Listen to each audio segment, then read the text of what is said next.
So then, so I graduated that, and they're like, "All right, hey, do you want to go to airborne school?" I'm like, "Nah, I don't care. I just want to go to combat as fast as possible." They're like, "Well, then you're going to airborne school because those are the guys going to combat fast." I'm like, "Okay." So I went to airborne school. I fell out of a plane 5 times with my eyes closed. It's like, okay. So then they shipped me to Alaska. I went to Alaska. That was my first duty station. So I got to Alaska in January of 05. So I was up there, did some training, and I went to Iraq for 15 months straight. I remember that. Dude, that was rough, man. That was 06, 07. I was in Iraq, just south of Baghdad, and that was a hellacious deployment. So got exactly what I wanted, and I was like, "This sucks. I wish I was on the boat right now, dude. Like, this is terrible, man." So yeah, it was pretty rough, man. But I learned a lot, had a lot of experience, earned my stripes, and then so then I came back to Alaska after that deployment, and then 8 months later, we deployed again to Afghanistan. This time, we did like a 13-month deployment to Afghanistan, and then it wasn't as bad as Iraq, but it was a pretty rough deployment too.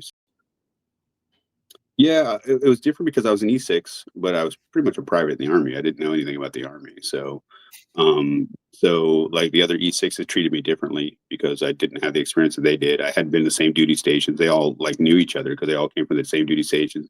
They went to Ranger school together, or they kind of all knew each other. And I was just the odd man out. Like they didn't know who I was, just some former Navy guy. And so, like I brought over, what I learned as a DC man and leadership. The Navy leads from the front. The Army leads from the rear, as far as my experience was. And so like I was always trying to lead from the front in the Army, and they're like, "Well, that's not how we do it." I'm like, "Well, that's how I'm doing it. So you can either fire me or kick me out. Like that's how I'm going to do it." Yeah. And so I tried to earn the respect of the guys by trying to be up front and being there with them. But a lot of the senior guys they didn't look at me the same. They treated me a little bit different. Not like horrible, but they're just like, "Yeah, whatever. You're some Navy guy." I'm like, "Okay." But when it came to PT, I out PT'd most of them. I was always big into running. You remember, I was always running and you were always PTing. always. Yeah. So how was your connection with the younger soldiers? Was it because you always were the kind of guy that would rub senior people the wrong way, but the junior people would respect you and love on you, right?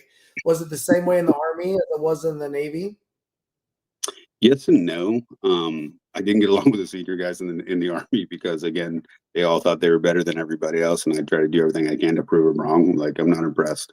And so, and then so like a lot of the younger guys, I was, we were taught in the Navy to look after the younger, service members. I remember you guys always looked after me when I was out with you guys.